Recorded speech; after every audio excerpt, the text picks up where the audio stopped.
안녕하십니까. 콩물 심는 치과 윤정훈입니다. 선생님들 오랜만에 만나 뵙는 것 같습니다. 오늘은 그동안 제가 그 발치식 식립 임플란트 수술에 대해서 거의 한 11번 정도에 걸쳐서 말씀을 드렸는데요. 오늘은 그 임플란트 수술의 그 총정리 시간을 갖도록 하겠습니다. 그래서 식립 프로토콜에 따른 증례를 위주로 해서 그동안 제가 말씀드린 내용들을 정리하는 그런 시간들을 좀 갖도록 그렇게 하겠습니다.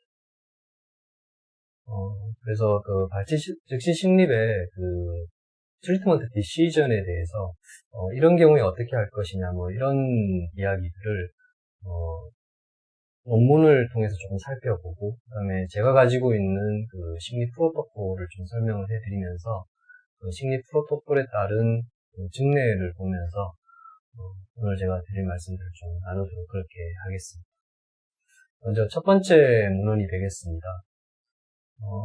이 논문은 그 22년도에 그 홈네이왕 그룹에서 발표한 논문이 되겠습니다. 발치 즉시 식립에 관한 그 논문은 아니고요. 그 알베올라 리치 프리저베이션, 그러니까 발치와 보존술에 관한 논문이 됩니다.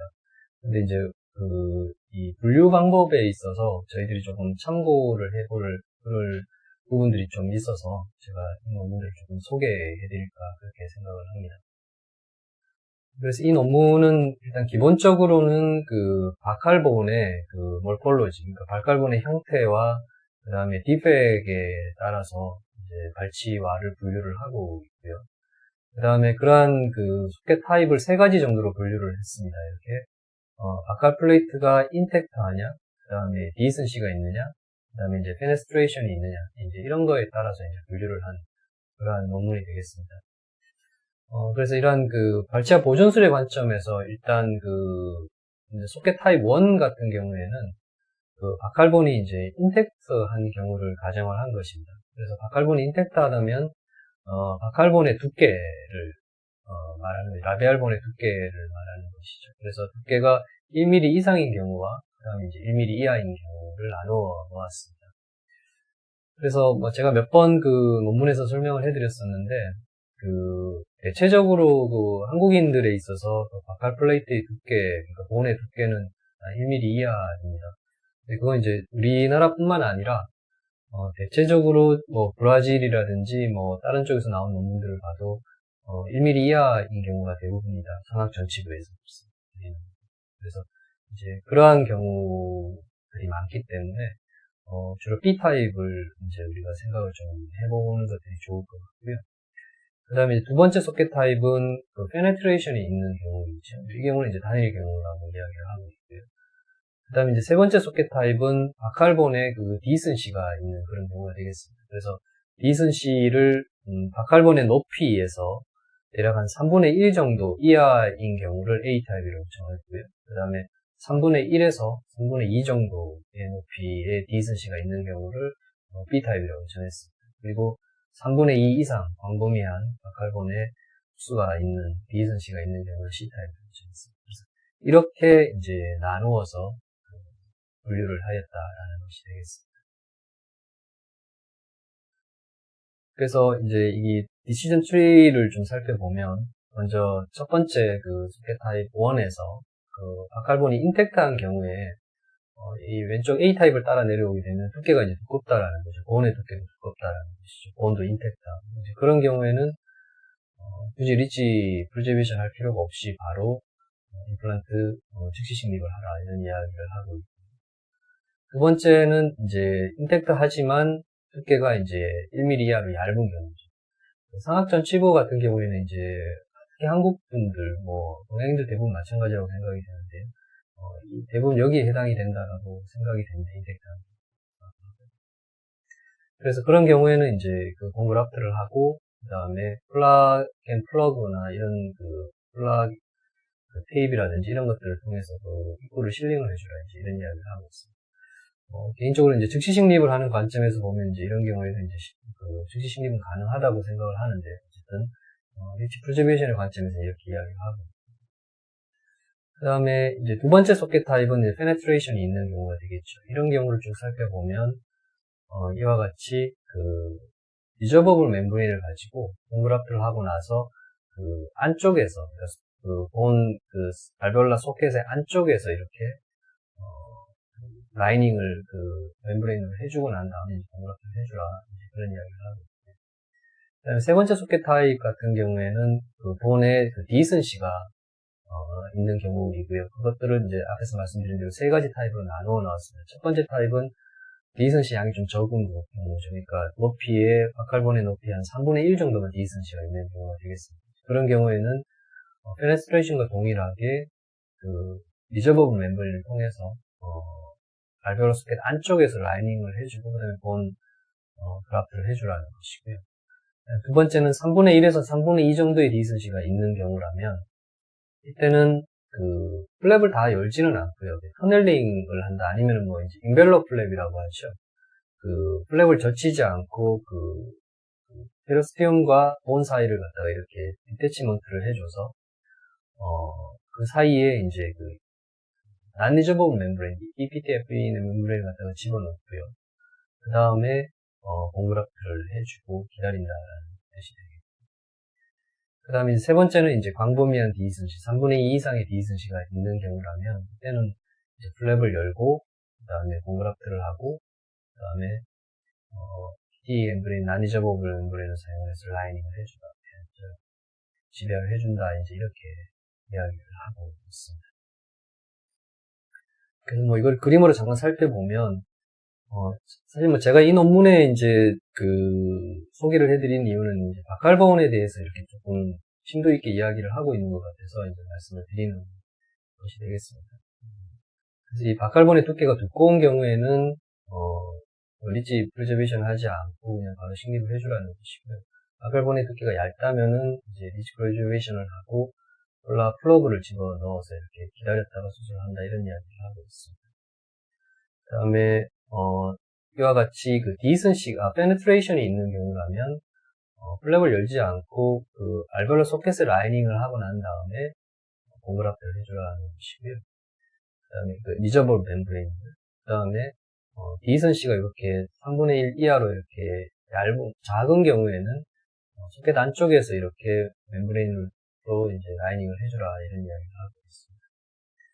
그리고 이제 디선시가 점점 커져서 이렇게 3분의 1에서 3분의 2 사이 정도라면 터넬링을 해서 여기를 인벨롭 플랩을 만든 다음에 여기서부터 해서 이렇게 난리저버블 멤브레인을 사용해주라는 것이고요. 그 다음에 이제 디선시가 크다면 이와 같이 플랩을 열고 그 다음에 난리저버블 멤브레인을 이렇게 덮어준다 그런 이야기를 하고 있습니다. 그래서 뭐 오늘 주제가 이제 리치 프리저베이션은 아니기 때문에 개인적으로 뭐 리치 프리저베이션을 그렇게 선호하는 편은 아니기 때문에 이렇게 하시라는 뜻은 아니고요.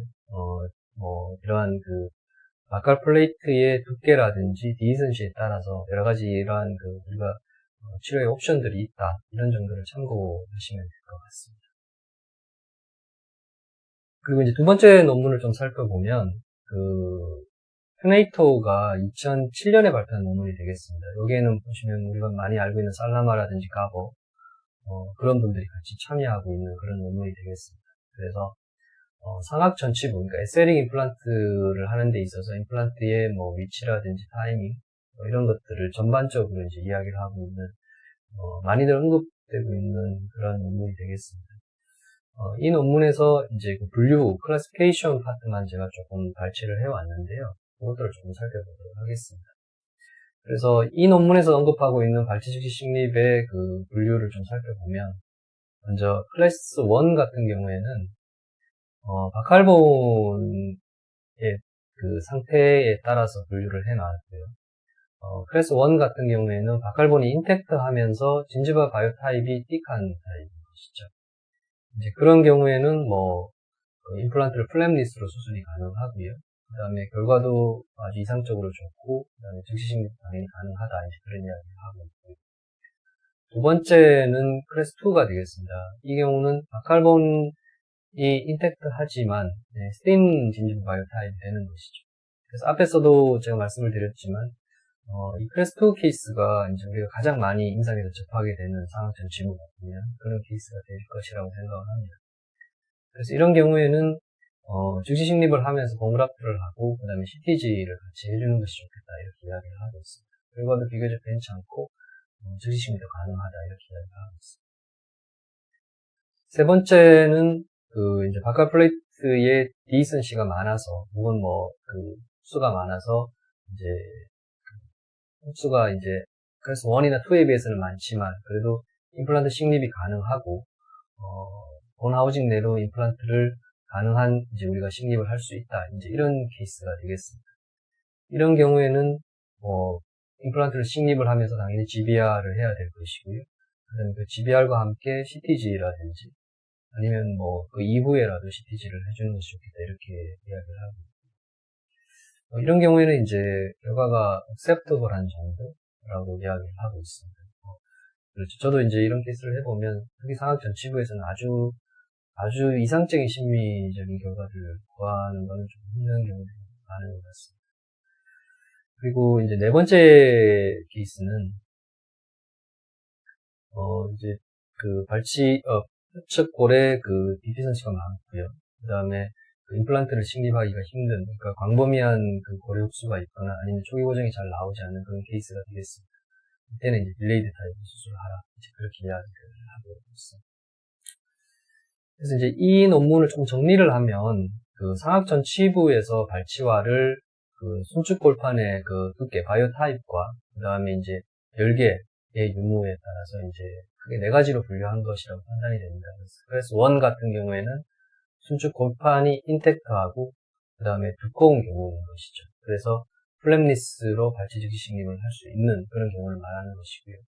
클래스 2 같은 경우에는 손축골판이 인텍트하긴 하지만 그 얇은 경우이죠. 그래서 틴 바이오 타입인 것입니다. 그래서 이때는 이제 즉시 식립 수술을 하고 그 다음에 연조직 이식 수술을 하는 이제 것들을 부가적으로 하는 것이 필요하다 이렇게 이야기를 하고 있습니다.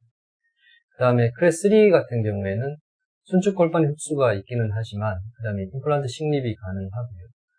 그렇기 때문에 이때는 이제 GBR을 동반해서 수술을 해줘야 된다는 것이고요. 그 다음에 상악 전치부 같은 경우는 이제 연조직 이식 수술을 시행해야 된다 이렇게 이야기를 하고 있습니다. 클래스 4 같은 경우에는 손축골판 흡수가 광범위하기 때문에 지연 식립을 가야 되는 그런 경우라고 이야기하고 있습니다. 그래서 그 앞에서 보여드린 이 두 가지 논문들 좀 종합을 하고 그다음에 제가 나름대로 생각하는 이 분류법의 한계를 조금 말씀을 드릴까 생각을 합니다. 그래서 이상의 분류법들은 그 발치와의 협축골판의 고래 흡수 상태라든지 그다음에 바이오 타입에 의한 분류라고 말씀을 드릴 수가 있겠고요. 그래서 이러한 분류법이 그 일반적으로 또 많이들 사용하고 있고 또한 그 우리가 발치와를 파악하는 데 있어서는 도움이 된다라고 생각을 하지만 실제로 우리가 이제 임상에서 임플란트 수술을 그 즉시 식립을 하는 관점에서 보면은 좀 유용성이 떨어지지 않겠나 이렇게 생각을 합니다. 그 이유는 일단 그 성숙골에서 우리가 임플란트를 식립을 한다고 봤을 때 그 식립 후에 그 상태는 거의 한 가지로 이렇게 나타나겠죠. 임플란트가 식립되어 있고 바칼이나 팔라탈 쪽에 이제 임플란트 주변에 본들이 같이 채워져 있는 그러한 양상들을 보여주는 것이 그 힐링 사이트에서는 일반적으로 우리가 식립 후의 모습이라고 보여집니다. 그렇지만 즉시 식립을 생각을 하면 즉시 식립은 이제 발치와의 식립을 하는 것이기 때문에 그 임플란트를 식립하고 난 다음에 그러니까 임플란트를 식립을 했을 때 식립한 어떤 수평적인 그 위치에 따라서 협착골에 가까워질 수도 있고 그것이 팔라탈 쪽에 임플란트가 위치가 될 수도 있고 그 다음에 임플란트의 식립 깊이에 따라서 디센시의 깊이만큼 임플란트가 식립될 수도 있고 그보다 더 얕게 식립되어질 수도 있고 등등 그러한 그 임플란트가 식립된 상황에 따라서 그 임플란트 주변의 상태가 변할 수가 있다 이렇게 말씀을 드릴 수가 있겠습니다. 예를 들어 가지고 그 발치와의 협착골에서 이제 상방으로 상방에 사방으로 한 3mm 정도의 열계가 디센시가 있다고 봤을 때 그리고 그 바이오 타입이 이제 띡 바이오 타입이라고 봤을 때 임플란트의 그 식립 깊이에 따라서 앞에서 말씀드린 그 논문 두 번째 논문, 퓨네트의 논문에 따르면 이것이 이제 클래스 3가 될 수도 있고요.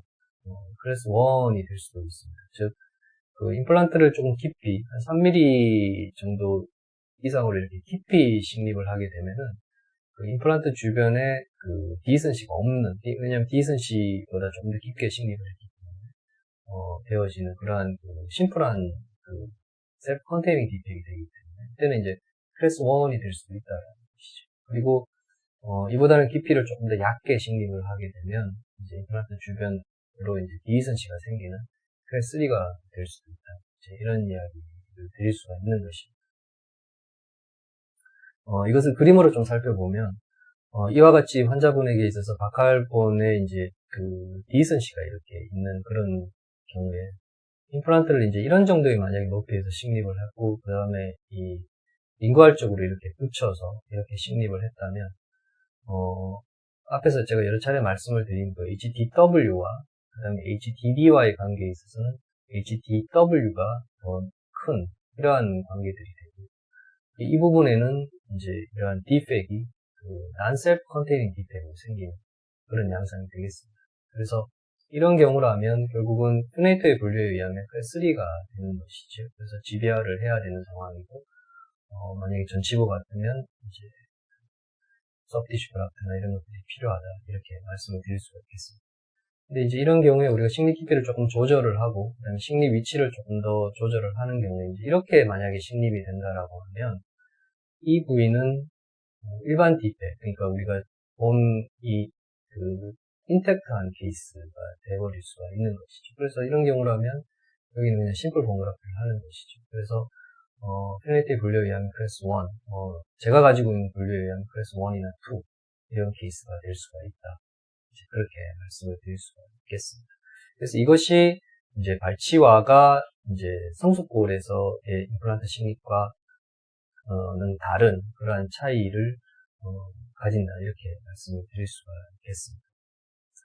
그래서 이러한 이유들 때문에 그 발치와 자체를 어떤 그 진단적으로 우리가 형태라든지 그런 거에 따라서 분류를 하는 것들은 발치와의 상황을 파악하는 데 우리가 도움을 줄 수는 있겠지만 그 수술을 하는 관점에서 보면은 통상적으로 유용성이 좀 떨어질 수 있다. 그런 말씀을 드리고자 하는 것입니다. 그래서 이제 저는 개인적으로는 그 임플란트 식립의 관점에서 발치와를 즉시 식립에서는 분류를 하고 있습니다. 그래서 정확하게 말씀을 드리면 임플란트를 식립한 후에 발치와의 형태 그것들을 예상을 해서 이제 그 임플란트 발치 즉시 식립의 분류를 시행을 하고 있습니다. 그래서 이제 만약에 디선시가 꽤 깊고 크다고 하더라도 우리가 임플란트 식립 후에 만약에 셀프 컨테이닝 디펙을 만들 수가 있다면 클래스 2나 그렇게 또 분류를 할 수 있다. 이런 말씀을 드리고 싶은 것입니다. 그래서 그런 것들을 종합을 해서 이제 제가 가지고 있는 발치 즉시 식립 임플란트의 프로토콜을 좀 말씀을 드릴까 합니다. 먼저 클래스 1 같은 경우에는 플랩리스 서저리와 그 다음에 심플 본그라프트를 하는 것이죠. 플랩리스가 되겠습니다. 이런 경우는 보통 사벽성의 골결성이 있거나 아니면 그 협측에 이제 혹은 뭐 숨축에 열개가 있는데 좁은 경우죠. 그러니까 그걸 다른 말씀을 드리면 그 인접 치아에 있는 그 인터프록시말 본의 높이가 그 흡수가 되지 않고 인텍트하게 유지가 되는 이제 그런 케이스가 되겠습니다. 클래스 2 같은 경우에는 이제 플랩을 열게 되고요. 대신에 이제 GBR을 하지 않고 심플 본그라프트만 하는 것이죠. 이런 경우라면 발치와의 결손은 있기는 하지만 임플란트를 식립하고 난 다음에 주변골을 셀프 컨테이닝 디펙으로 만들어 줄 수가 있거나 그런 형태로 우리가 임플란트를 식립할 수가 있거나 혹은 뭐 아주 흔히 하는 경우는 아니지만 발치와 자체를 이제 리치 스프리팅을 해서 협적으로 이렇게 좀 넓혀서 HDD를 좀 넓혀주는 그래서 인위적인 셀프 컨테이닝 디펙을 만들어주는 경우 이런 경우를 클래스 2라고 분류를 할 수가 있겠습니다. 클래스 3 같은 경우에는 이제 플랩을 열고 근데 이제 임플란트를 식립을 하거나 할 때도 임플란트 자체는 이제 고정이 되거나 아니면 이제 식립이 가능한 상태이지만 셀프 컨테이닝 디펙을 만들기 좀 힘든 것이죠. 그러면 이런 경우라면 이제 GBR을 해줘야 되는 것이고요. GBR을 할 때 발치와를 이제 프라이머리 클로즈를 하기는 사실은 그 성공률도 상당히 낮고 벌어지는 경우들도 많기 때문에 가능하면 고정력을 높여서 이제 non-submerged GBR을 하는 쪽으로 그렇게 생각을 하는 게 좋을 것 같습니다.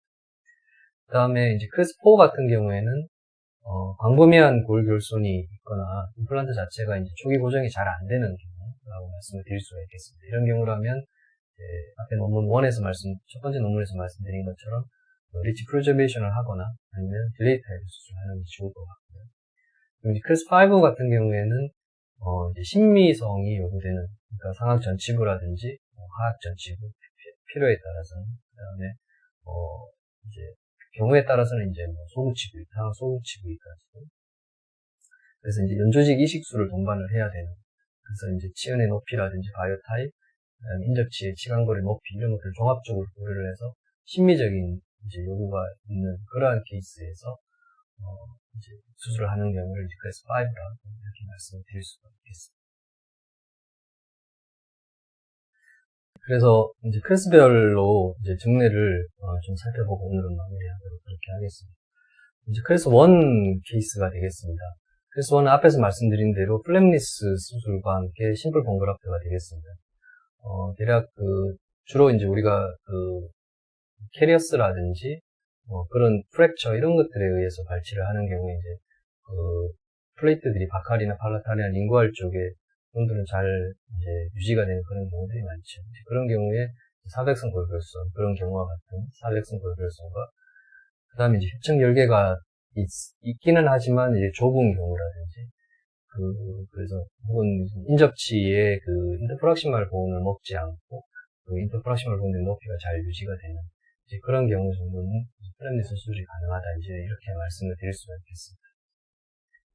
첫 번째 정리를 보시면 이제 환자분이 이제 이렇게 내원을 하셨고요. 15번 부위에 치관 파절이 있었고요. 그다음에 16번 부위에 이제 통증을 호소하셨습니다. CT를 보면 이제 16번 부위는 엔도를 하고 나서 코아 했던 하방으로 이제 캐리어스가 생겨 있었고요. 그다음에 15번 부위는 이제 치관에 파절이 있었습니다.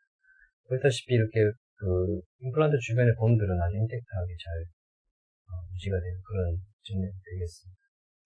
그래서 이제 발치를 결정을 하였고요. 이제 상악부 치부에서 이렇게 이러한 septum이 이렇게 넓은 경우라면 수술이 조금容易해질 수가 있죠. 직지심리 입장에서는. 그리고 15번 케이스가 되겠습니다. 발치를 했던 그런 모습이고. 그래서 이와 같이 이제 septum을 이용해서 상악부 치부 같은 경우에도 가능하면 약간은 팔라탈 쪽에 식립을 해주는 듯이 이 바칼 쪽에 흡수들이 일어나는 경우가 많기 때문에 약간은 팔라탈 쪽으로 식립을 해주는 것이 좀 더 낫다고 생각을 하고요. 15번 같은 경우에도 마찬가지로 약간 센터보다는 약간 팔라탈 쪽으로 식립을 해주는 것이 좋을 것이다 이렇게 생각을 하고 있습니다. 그리고 식립 깊이도 크레스트보다는 한 1~2mm 정도 이렇게 좀 깊이 들어가는 것들이 좋을 것이다 이렇게 생각을 하고 있습니다. 그래서 여러 가지 식립을 하였고요.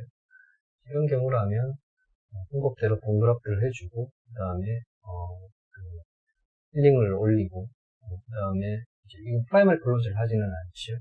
이렇게 개방창으로 오픈 온도로 이제 플라테이프 같은 걸 넣어주고 슈처를 여기서부터 이렇게 여기서부터 이렇게 해서 바칼 쪽을 좀 눌러주고 여기 플라테이프 들어가기 때문에 좀 눌러주고 여기서도 마찬가지로 이렇게 여기서 이런 식으로 눌러주는 그런 슈처를 하면 될 것이라고 생각을 합니다. 그래서 수술 직후의 CT 16번, 15번이 되었습니다. 파노라마상에서 이렇게 식립이 되었고요. 한 3개월 정도 기다려서 이와 같이 최종 마무리가 된 그런 케이스가 되겠습니다. 그래서 2년 10개월 정도 지났을 때 CT를 보면 임플란트 주변 여건들이 잘 유지가 되고 있고 16번 같은 경우에도 잘 유지가 되는 그런 양상을 볼 수 있겠습니다. 그래서 이제 그것이 이제 클래스 1 케이스가 되겠고요. 그다음에 클래스 2 케이스는 플랩을 열고 그다음에 임플란트를 식립을 하고 셀프 컨테이닝 디펙이기 때문에 그냥 심플 본그라프트만 하고 마무리를 하거나 혹은 발치와의 폭이 좀 좁은 경우라면 이제 리치 스플리팅을 통해서 발치와의 리치 스플리팅이죠. 발치와의 리치 스플리팅을 통해서 인위적으로 이렇게 셀프 컨테이닝 디텍을 만들어주는 그런 경우가 되겠습니다. 두 정리를 다 좀 살펴보도록 그렇게 하겠습니다. 첫 번째 정리는 이제 환자분이 이제 이렇게 내원을 하셨고요. 출전 엑스레이를 보시면 36번 케이스가 되겠습니다. 보시다시피 이렇게 루트 프랙처가 일어난 케이스이고 37번에 이제 임플란트를 시행하는 그런 증례가 되겠습니다. 출전 사진을 다시 돌아가서 보면 이 환자분의 그 16번의 루트가 이 바칼 쪽으로 이렇게 좀 많이 위치되어 있습니다. 그러다 보니까 이 환자분의 그 루트를 발치를 하고 났을 때 이 부위가 정도가 심하지는 않지만 약간의 그 스캘럽이라고 이야기를 해야 될까요? 아니면 그 디슨시와 같은 그러한 그 바칼 플리트의 약간의 흡수는 아니겠지만 흡수와 동일한 그러한 그 양상의 디슨시와 같은 그러한 모양을 보여주고 있습니다. 그래서 이 환자의 CT를 좀 살펴보면 루트가 시근이 이렇게 바칼 쪽으로 많이 위치해 있고 이런 것들이 약간의 스캘럽 형태가 되면서 발치를 하고 났을 때 약간의 디슨시와 같은 그러한 양상들을 보여주고 있습니다. 37번 같은 경우에는 굉장히 본 수직적인 높이가 낮아서 임플란트 식립할 때 조금 조심을 해야 되는 그런 케이스가 될 것 같습니다. 그래서 이제 루트를 36번을 발치를 했고요. 그다음 이제 이렇게 링구알 쪽으로 임플란트 드릴링을 하였습니다. 이 경우는 제가 이제 덴사바를 사용을 했었고요. 덴사바를 사용을 해서 37번, 그다음에 36번을 드릴링을 하고 있습니다. 그래서 이제 드릴링을 하고 나서 이쪽을 보면 디선시가 그렇게 심하지는 않았었기 때문에 이렇게 드릴링을 하고 나서 임플란트를 치조정에서 약간 깊이 한 1, 2mm 정도 깊이 식립을 한다면 이 부위는 셀프 컨테이닝 디펙을 이룰 수 있다라고 그렇게 판단이 되었습니다. 그래서 덴사바를 이용을 해서 덴사바를 이용을 하면 덴사바는 역방향으로 회전을 하기 때문에 고리식을 할 때도 좀 편하게 할 수가 있죠. 그래서 발치와에 먼저 임플란트를 식립하기 전에 이렇게 고리식을 하고 나서 최종 드릴보다 한 단계 적은 드릴을 이용을 해서 덴사바를 천천히 역회전을 시키면 이쪽 부위들이 그렇죠. 이렇게 덴사바를 이용해 천천히 역회전을 시키게 되면 이와 같이 본들이 밀려 나오면서 이 바칼 쪽에 자연스러운 본그라프트가 일어나고 좀 더 치밀한 본그라프트가 일어날 수가 있고요. 이제 임플란트 식립할 수 있는 공간들이 생기게 되는 것이죠. 그래서 임플란트를 조금 더 깊게 식립을 했고요. 37번은 제가 지금 이 결과를 모니터링을 하다 보니까 이게 너무 식립이 조금 얕게 된 것 같습니다. 그래서 제가 좀 실수를 한 것 같은데요. 그래서 어쨌든 이쪽에는 이렇게 자연스럽게 심플 본그라프트를 하게 되었고요. 그래서 이제 주변으로 비니어 본그라프트도 함께 하면서 이제 이렇게 최종적으로 난 썸머지드 형태로 수술을 마무리하였습니다. 이렇게 식립이 되었고요. 37번이 조금 얇게 식립이 되었습니다. 그래서 임플란트가 이제 이쪽에 바칼 쪽에 본그라프트가 되어 있는 그런 양상입니다. 37번도 마찬가지로 이렇게 식립이 되어 있습니다. 그래서 최종 보철은 한 3개월 정도 지나서 이렇게 마무리가 되어 있습니다. 임플란트 주변의 곰들은 그게 아직까지는 잘 유지가 되고 있는 그런 양상을 볼 수가 있습니다. 세 번째 증례는 셀프 컨테이닝 디펙을 만들기 위해서 발치와를 일치 스플리팅한 그런 케이스가 되겠습니다. 환자분이 이렇게 내원을 하셨고요. 레지럴 루트 상태라서 이제 발치를 하였습니다. 근데 발치 전에 보시면 이와 같이 앞에서 본 케이스보다 조금 더 이 스캘럽이 좀 더 이렇게 많이 되어 있는 양상들을 보여주고요. 이런 경우에는 이제 일종의 이것이 이제 디슨시 디펙과 같은 역할을 할 수가 있다라는 것이죠. 보시면 치아가 이렇게 바칼 쪽으로 많이 이렇게 치우쳐져 있기 때문에 이런 경우에는 이제 발치를 하게 되면 이쪽이 이제 디슨시 디펙과 같은 그런 양상을 보이는 경우들이 있습니다. 보시다시피 앞에 케이스보다는 조금 더 이제 디슨시 양이 많은 그런 증례라고 볼 수가 있겠습니다. 그래서 이런 경우에 임플란트를 식립을 하게 되면 굉장히 식립 깊이가 깊어지지 않으면 이제 이쪽은 거의 non-self defect, containing defect이 되는 경우들이 많죠. 그렇습니다. 그래서 35번 치아가 라비오 버전이 되어 있기 때문에 4.0 임플란트로 가정을 한다면은 HDW가 큰 그런 non-self containing defect이 된다라는 것이죠. 그래서 이를 피하기 위해서 이제 발치와를 리치 스플리팅을 하면서 이제 HDD를 좀 늘려줘서 셀프 컨테이닝 디펙트화한 그런 증례가 되겠습니다. 그래서 이제 이와 같이 피해저를 이용을 해서 그 리치 스플리팅을 시행하는 그런 증례가 되겠습니다.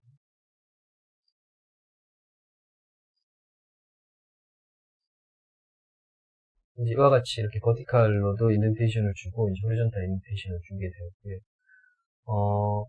뭐 이렇게 딱히 정해져 있는 것들은 아니지만 가능하면 발치와의 중간을 지나가는 것보다는 발치와보다 약간 링구알 쪽을 링구알 쪽으로 인덴테이션을 줄 수 있으면 조금 더 그 효과가 좋아진다 이렇게 생각이 됩니다. 그래서 이런 경우에는 치아가 바칼 쪽에 가깝게 위치해 있었기 때문에 센터 쪽에 우리가 인덴테이션을 주긴 했지만 발치와 전체가 이제 바칼 쪽으로 밀어지는 그런 효과가 있었던 것 같습니다. 그래서 이제 이와 같이 해서 이제 뒷부분의 임플란트를 먼저 식립을 했습니다. 점점 이렇게 리치가 이제 벌어지고 있죠. 그리고 발치와 자체도 전체적으로 이제 바칼 쪽으로 이렇게 조금씩 밀려 나오는 그런 양상을 볼 수가 있습니다. 그래서 이와 같이 임플란트를 식립을 하였고요. 그래서 리치 스플리팅을 할 때는 한쪽의 임플란트를 이제 이렇게 미리 식립을 해주는 것들이 동시에 식립을 하는 것보다는 한쪽을 미리 식립을 해서 약간 넓혀주는 것들이 다음 임플란트를 식립하기가 조금 더 수월하다. 개인적으로는 그렇게 생각을 하고 있습니다.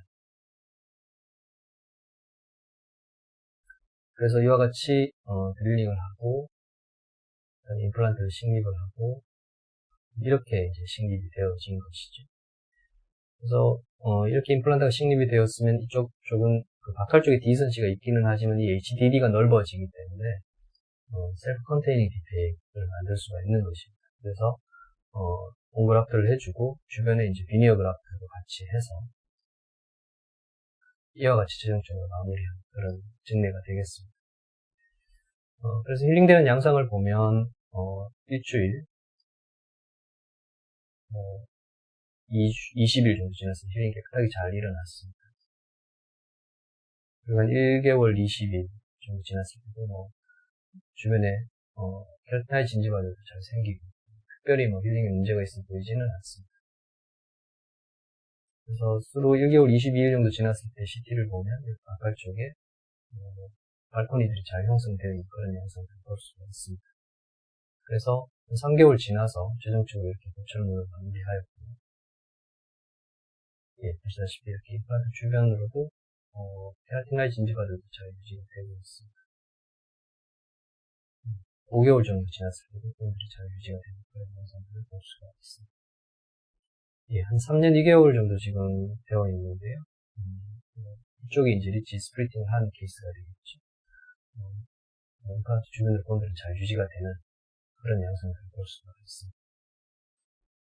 예, 다음은 이제 클래스 3 케이스가 되겠습니다. 이 경우는 플랩 서저리와 함께 난서머지드 GBR을 하는 것이죠. 그래서 발치와의 골결손이 있고, 근데 그 골결손이 이제 좀 광범위하거나 해서 임플란트를 식립 후에 셀프 컨테이닝 디펙을 만들 수가 없는 그러한 경우가 되겠습니다. 네 번째 증례가 되겠습니다.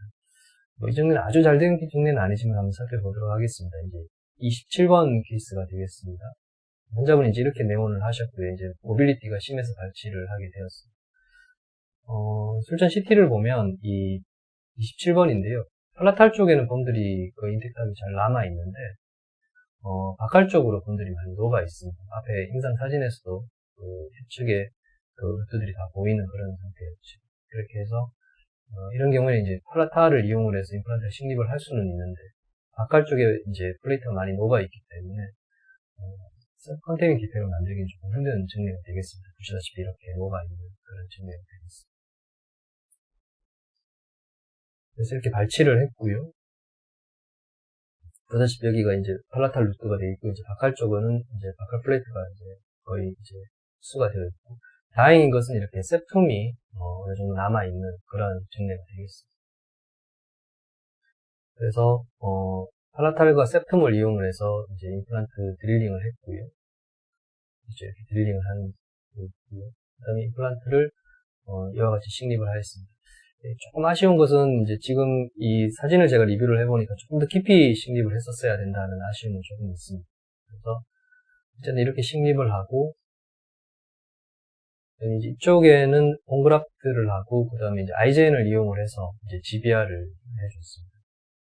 이쪽은 뭐 당연히 HDW가 너무 크고 HDD가, 물론 이 HDD가 넓기는 하지만 HDW보다 더 클 수는 없는 상황이기 때문에.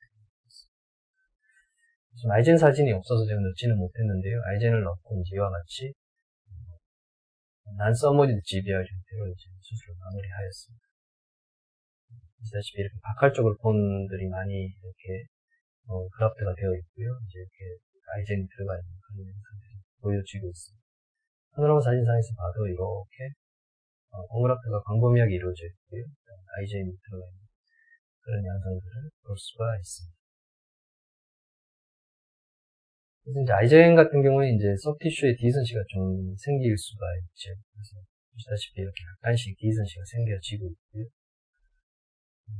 많이 내려갈 거라고 예상을 했는데 10일 정도에 보면 이제 이런 정도 내려가고 있습니다. 생각보다는 디선시가 많지는 않았는데 뭐 이렇게 약간의 디선시가 좀 생겼던 것 같습니다. 발사를 조금 이제 10일이 아니라 한 2주 정도 더 기다렸다가 했으면 싶은 그런 아쉬움이 좀 있습니다. 그래서 이제 아이젠을 수술한 5개월 정도 후에 이렇게 제거를 했고요. 그 다음에 최종 보철은 이렇게 마무리를 하고, 이것이 이제 최종 보철 후 2년 9개월 정도 됐을 때 사진이 되겠습니다. 보다시피 이제 뭐 연조직도 이렇게 힐링이 깔끔하게 잘 일어났고요. 혼잡을 쓰시는데 크게 지금 현재로서는 문제는 없는 것 같습니다. 본들은 약간씩은 내려간 것 같습니다. 이 정도까지 제가 그 그래프를 한 걸로 예상을 했었는데, 이제 조금씩은 내려가 있는 양상이고요. 2년 9개월 정도 지났을 때 사진인데, 이제 5년 8개월 정도 팔로우를 했습니다. 특별히 인플라메이션이 지금 생겨 있거나 그러지는 않고요. 예, 크게 문제는 없었고요. 엑스레이 상에서도 보면 돈이 약간 내려가긴 했지만 그 2년 9개월 정도 앞에서 보신 사진에 비해서 그렇게 돈이 많이 내려가 있는 상황은 아니고, 이 정도에서 아마 좀 스테이블하게 좀 유지가 되지 않을까 그렇게 예상을 하고 있습니다. 예, 그렇게 해서 클래스 3까지 이제 좀 살펴봤고요. 이제 클래스 4 케이스는 결국은 이제 광범위한 골결순이 있었거나 아니면 임플란트가 초기 고정을 얻을 수가 없어서 결국은 딜레이드 타입으로 수술을 하거나 아니면 필요한 경우는 이제 리치 프로제베이션을 하는 그런 케이스가 되겠습니다. 그래서 5번째 증례가 되겠습니다. 이제 45번과 47번 케이스가 되겠습니다. 이제 브릿지가 이렇게 8번까지 이렇게 걸려져 있었는데 이제 모빌리티가 생기고, 특히 이제 이 45번 같은 경우에는 아마 이제 이런 그 브릿지를 유지하는 과정에서 과하게 힘을 많이 받으면서 광범위하게 본의 흡수가 일어나는 케이스가 되겠습니다. 그래서 이렇게 치아의 루트 하반까지 이렇게 그 흡수가 일어난 케이스라면 사실은 이제 즉시 식립을 하기에는 좋은 인디케이션은 아니라고 생각이 됩니다. 그래서 일단 그 발치를 하고 한 2달 정도 힐링을 했습니다. 몇 차례 말씀을 드렸었는데요. 그 2달 정도 힐링을 한 후에 이제 그 딜레이 타입 수술 들어가는 것을 일반적으로 제가 추천을 드리는데, 그 이유는 그 일단 연조직의 힐링 자체가 2달 정도 지나야지만 그 GBR이라든지 이런 것들을 유지할 수 있을 만큼의 이제 견고한 강도를 가지고요. 두 번째는 한 2달 전후까지는 그래도 발치와 힐링 커패시티가 어느 정도 남아있다라고 합니다. 그래서 이런 두 가지 이유 때문에 2달 전후에서 일반적으로 이제 딜레이 타입 수술을 하시는 것이 좋지 않나 이렇게 말씀을 드리고 있습니다. 그래서 45분 같으면 뭐 예상했던 대로 이렇게 그 바칼 쪽의 본들이 상당히 많이 녹아있는 그런 양상들을 볼 수가 있고요. 타입 7번 같은 경우에는 뭐 힐링, 전형적인 힐링 사이트의 양상을 보여주고 있습니다. 그래서 이제 수술을 위해서 플랩을 열고요. 드릴링을 하게 되고, 뭐 바깥쪽은 워낙 이제 본들이 많이 녹아있죠. 그래서 임플란트를, 알베올라 크레스트보다는, 링구알 쪽의 알베올라 크레스트보다는 조금 더 깊게 한 1, 2mm, 한 2, 3mm까지도 괜찮다고 생각을 합니다. 좀 깊이 식립을 해주고. 그 다음에 이와 같이 이제 봉그라프트를 하고, 그 다음에 이제 아이제인을 이용해서 덮어드립니다. 개인적으로는 이제 발치와의 GBR을 하거나 할 때는, 아이제인을 많이 사용을 하는 것 같습니다. 이게 기본적으로는 이제 발치와는 그 주변의 본들이 힐링이 잘 일어나지 않아 있기 때문에 그 뭐랄까요, 주변의 그 본들의 벽이 이렇게 그 높다고 이야기를 할 거예요. 그렇게 되어 있기 때문에 일반적인 그 GBR 머티리얼 그 멤브레인들 같은 경우에 좀 꺼져버리는 경향들을 보이기 때문에 개인적으로는 이런 발치와와 비슷한 그런 형태의 GBR을 하는 경우에는 아이젠이나 이런 그 형태를 잘 유지해 줄 수 있는 그러한 것들이 좀 더 낫다 이렇게 생각을 하고 있습니다. 물론 뭐 이제 앞에서 말씀드린 것처럼 이제 이런 티타늄 막 같은 경우에는 이제 그 연조직이 이렇게 내려간다든지 디선시가 생기는 경우들이 있기 때문에 이제 그것이 일종의 단점이기는 하지만 발치와의 형태를 유지한 그리고 GBR의 형태를 유지하는 관점에서 보면 탁월하지 않나 이런 생각을 하고 있습니다. 그래서 이때는 이제 이러한 이 끝부분이 GBR을 할 때 그 아이젠의 끝부분이 들린다든지 이렇게 되는 것은 좋지 않고요. 그래서 이 마지널 본 쪽으로 이렇게 딱 붙어주게 이렇게 아이젠을 좀 굽혀주는 것들이 중요하고, 그 다음에 이 본들이 이 차폐막과의 공간 없이 이렇게 꽉 채워져서 유지되는 것들이 중요하다고 합니다. 여기가 이제 아이젠을 설치하다가 보면은 이제 본들이 흘러내리거나 하면서 여기가 이제 이렇게 본들이 다 차지 않는 경우들이 생기고, 그러면 이제 그런 것들에 의해서 이제 그래듈레이션 티슈화 하거나 뭐 이제 그런 경우들을 보게 됩니다. 그래서 여기를 가능하면 본들을 좀 과하다 싶을 정도로 좀 꽉 채워주시는 것들이 중요하다, 그렇게 말씀을 드릴 수가 있겠습니다. 그래서 이제 콜라 테이블 하나 덮고 이제 이렇게 최종적으로 수술을 마무리를 하였고요. 그리고 이제 이런 경우에 이제 1차 봉합이 사실은 GBR에서 제일 문제가 되는 것이 특히 발치와 같은 경우. 물론 이제 이런 경우는 힐링이 일어나기 때문에 힐링 이후에 이제 수술을 하기 때문에 조금 수월하게 할 수 있지만, 어쨌든 발치와라면 가능하면 이제 난서머지드 GBR 형태를 주시는 것이 더 좋겠다, 이제 이렇게 말씀을 드리고요. 그래서 이렇게 이제 수술이 되었고요. 그 다음에 이제 CT를 보시면 바깥쪽으로 이렇게 아이젠들이 이렇게 유지가 되고 있고요. 47번 이렇게 수술이 된 것 같습니다. 한 3개월 정도 지나서 이렇게 최종적으로 수술 마무리를 하였고요. 거절이 완성된 그런 케이스가 되겠습니다. 한 5개월 정도 지났을 때 엑스레이 사진입니다. 임플란트 주변으로 이쪽은 이제 GBR 한 경우이죠. 주변으로 본들이 잘 유지가 되는 그런 양상들을 볼 수가 있고요. 한 2년 5개월 정도 지났을 때 사진이 되겠습니다. 보시다시피 이렇게 본들이 잘 현재까지 유지가 되고 있습니다. 예, 다음은 이제 마지막 클래스가 클래스 5가 되겠습니다. 이 상악 전치부를 주로 이야기하는 것이겠죠. 심미성이 요구되는 부위에서 연조직 이식술을 동반하는 경우, 그때는 이제 따로 떼어서 이제 생각을 해보도록 하겠습니다. 6번째 증례가 되겠습니다. 환자분이 이렇게 내원을 하셨고요. 21번이 이제 모빌리티가 심해서 발치를 하고 이제 임플란트를 하셨으면 하시는 그런 경우였고요. 그 외에는 이제 이렇게 20번 때에 식양부에 마모가 이렇게 꽤 많이 있어 그런 증례였던 것 같습니다. 이렇게 보시면 식양부 마모가 이렇게 많은 그런 서비컬 오래지 많은 그런 증례가 되겠습니다. 교환면에서 보면은 이제 21번이 순축으로 이렇게 나중에 벌전되어 있는 그런 현상들을 볼 수가 있었고요. CT를 보시면 이렇게 보시면 인사이시브 캐날 호라멘이 굉장히 큰 그런 것들을 알 수가 있습니다. 그리고 임플란트 심을 꼭들이 좀 좁은 그런 양상을 보여주고 있고, 아까 플레이트는 비교적 괜찮은 그런 영상을 볼 수 있습니다. 그래서 파노라마 상에서 보면 이제 뭐 제가 전에도 몇 번 말씀을 드렸지만 상악 전치에 있어서의 그 즉시식립에 있어서는 그 시간골, 인터프락시말 본의 높이가 상당히 중요하다고 말씀을 드렸었고요.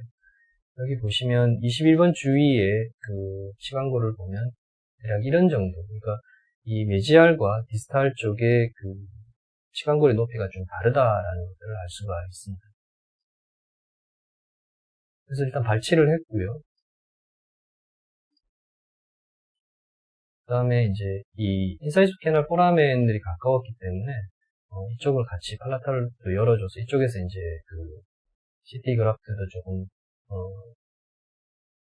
때리도록 그렇게 했었고요. 그 다음에 이쪽에는 어차피 CTG를 좀 해야 되는 양상이라서, 그리고 이쪽에는 그 CTG를 이용을 해서 서비컬 어브레이전을 좀 커버를 하는 그런 수술 계획을 잡았습니다. 그래서 바칼과 팔라탈 쪽으로 이제 플랩을 같이 열어줬고요. 그래서 우리가 ICC, 그러니까 인서비 캐널 포라멘을 좀 확인을 했고요. 여기 보시면은 그 21번 발치화를 보시면 이 바칼 쪽하고 그 다음에 근심 쪽하고 그 다음에 원심 쪽에 그 시간골의 높이가 좀 다른 것을 우리가 알 수가 있습니다. 그래서 이런 경우에는 결국은 이제 그 낮은 시간골 쪽으로 맞춰주는 것이 맞지 않겠나, 이제 그렇게 생각을 하고 있습니다. 그리고 이제 그 외에는 이제 서비칼 쪽을 보면 이 서비칼 쪽의 본들은 그 인터프록시말 본들은 뭐 그렇게 많이 이렇게 흡수가 되어 있는 양상들은 보이지가 않고요. 그래서 이런 경우라면 밀러 클래시피케이션을 따지면 뭐 클래스 1 정도에 해당되지 않을까 그렇게 생각을 하고 있습니다. 그래서 팔라탈에서 이제 CT를 좀 떼어보려고 했는데요. 그 포라멘이 좀 크다가 보니까 CT를 많이 이렇게 채취하기는 조금 힘들었습니다. 그래서 이렇게 하고, 그 다음에 그쪽에 이제 본들을, 그 너브들을 좀 제거해내고, 여기도 이제 본그라프트를 좀 해주고, 그다음에 임플란트 쪽으로는 드릴링을 하는 그런 정리가 되겠습니다. 드릴링을 하고 있고요. 아까 플레이트가 그래도 인텍트한 그러한 양상을 보여주고 있습니다. 그래서 임플란트를 이렇게 식립을 하였습니다. 보시다시피, 이쪽과 이쪽의 치관골의 높이가 좀 차이가 나는데, 낮은 쪽 치관골을 기준으로 해서 임플란트를 식립을 하였고요. 그 다음에 HDW가 다음 사진을 보시면 이 HDD에 비해서 조금 더 넓은, 그러니까 디선시가 조금 광범위하게 이렇게 되어 있는 그런 양상들을 볼 수가 있습니다. 그러니까 임플란트의 식립 위치에서의, 식립 높이에서의 HDD가 되겠죠. 그래서, 여기도 이제 GBR을 하는 그 계획을 잡았고요. GBR을 하기로 했었고요. 그 다음에 이제 치아 표면도 마찬가지로 이렇게 처리를 해주고요. 그 다음에 팔라탈에서, 이제 CTG를 채취를 해서, 여기서도 이렇게, 전체적으로 이제 이렇게 GBR을 하고, 그다음에 여기 CTG 그래프까지 해서 치아 주변도 이렇게 같이 해줬습니다. 제가 한 가지 이제 실수한 거는 여기, 지금 이렇게, 치경부에 마모가 있는 부위를 갖다가, 레진이라든지 뭐, 그런 것들로 일단 미리 좀 정리를 하고 했었어야 되는데, 수술을 한다고 그랬는지, 이 부분은 그렇게 하지는 못하고 그냥 CTG만 한 것 같습니다. 그래서 이제 최종적으로 이제 이렇게 수술이 마무리가 되었고요.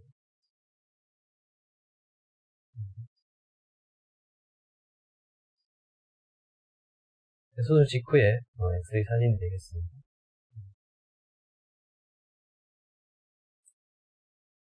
파노라마 사진이 되겠고요. CT를 보시면 인사이드 캐널 포라멘보다 약간 앞쪽에서 이렇게 임플란트가 식립이 되어 있고요.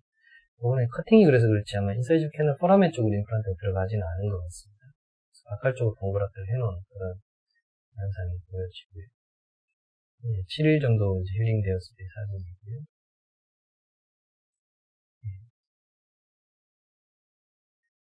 팔라탈 쪽에 이렇게 힐링이 일어나고 있습니다. 최종 보철 완성은 한 4달 정도 기다려서 했는데요. 뭐 파필라라든지 이런 것들이 조금 그 상태가 이렇게 아직은 완전히 힐링이 일어나지 않는데 템퍼레를 하려고 했는데 환자분께서 이제 빨리 완성을 하셨으면 좋겠다 뭐 그렇게 말씀을 하셔서 최종 도철로 이제 정식적인 방법은 아니지만 리모델링을 이제 기대하면서 이렇게 마무리를 하였습니다. 레진 같은 걸 이렇게 하지 않아서 약간 꺼져 보이기는 하는데 어쨌든 처음보다는 많이 그 지경부 개선되어진 그런 양상들을 볼 수가 있습니다. 이렇게 이제 도철이 완성이 되었고요. 도철 완성 시 엑스레이 사진입니다. 임플란트 주변의 본들은 잘 유지가 되는 그런 양상들을 볼 수가 있습니다. 대략 한 1년 정도 팔로우한 사진이 되겠습니다. 처음보다는 많이 이제 소프티슈나 이런 것들이 이제 안정을 찾았고, 파필라도 아주 완전하지는 않지만 어느 정도는 지금 이렇게 재생이 되고 있고요. 이쪽 부위에서도 연조직의 리모델링이 잘 일어나고 있는 것 같습니다. 근데 이제 CTG를 했기 때문에 연조직의 색깔을 맞추는 것들은 조금 한계가 있는 것 같습니다. 확실히. 그래서 그런 부분들은 좀 아쉬운 점이라고 말씀을 드릴 수가 있겠습니다. 1년 7개월 정도 되었을 때 사진이 되겠습니다. 좀 더 잘 이렇게 힐링이 되고 있는 그런 양상들을 볼 수가 있습니다. 술전 사진에 비해서는 심미적으로 많이 개선된 그런 양상들을 볼 수가 있겠습니다. 예, 협측 교환면 사진에서도 보면 사실 전체부 심미에서 이쪽 진지바의 두께가 두꺼운 것들이 굉장히 중요하죠. 이게 두꺼워야지만 이 높이들이 비교적 잘 유지가 되고 있기 때문에, 잘 유지가 되기 때문에 두꺼운 연조직들을 CTG를 통해서 잘 유지가 되고 있는 그런 양상을 볼 수가 있겠습니다. 그래서 대략 1년 7개월 정도 지났을 때 엑스레이 사진으로 본들이 잘 유지가 되고 있고요. 8년 정도 지금 현재 지난 상태인데요. 약간의 고래 흡수가 보이긴 하지만 그런대로 잘 현재까지는 잘 유지가 되는 그런 양상을 볼 수가 있습니다. 예, 그래서 이상으로 오늘 이제 제가 말씀드릴 내용들은 이제 다 말씀을 드렸고요. 최종적으로 테이크홈 메시지를 하고 마무리하도록 그렇게 하겠습니다. 첫 번째로는 클래스 1 같은 경우라면 이제 플랫리스 OP가 가능한 것이죠. 사벽성의 골별손이 있는 경우가 되겠습니다. 클래스 2 같은 경우에는 이제 디선시가 있거나 감염이 좀 있거나 해서 플랩을 열고 그다음에 임플란트를 식립을 하고 나서 본 컨테이닝 디펙이 되는 경우가 되겠습니다. 그래서 그런 경우는 이제 심플 본그라프를 하고 이제 슈처를 해주면 될 것 같고요. 클래스 3 같은 경우라면 이제 고래 흡수가 바깥 플레이트라든지 혹은 다른 치관골이라든지 이런 고래 흡수가 좀 광범위해서 플랩을 열고 임플란트를 식립을 하고 나서 셀프 컨테이닝 디펙을 만들지 못하는 경우가 되는 것이죠. 그런 경우라면 이제 GBR을 하고 그다음에는 난서머지드 GBR 형태로 수술을 마무리하시면 좋겠다 이런 말씀을 드리고 있고요. 클래스 4 같은 경우라면 이제 고래 흡수가 광범위하거나 감염이 많거나 아니면 이제 초기 고정을 얻을 수가 없어서 딜레이드 타입 OP를 하거나 아니면 레치 프리저베이션 수술을 하는 그러한 증례를 말씀을 드릴 수가 있겠고요. 클래스 5 같으면 이제 상악 전치구에서 이제 연조직을 동반한 CTG를 동반한 그러한 수술들이 되겠습니다. 그래서 이런 경우라면 이제 클래스 1, 2, 3, 4를 다 종합해서 거기에 이제 연조직 이수술을 동반한다. 그렇게 생각을 하시면 될 것 같습니다. 네, 경청해 주셔서 감사합니다.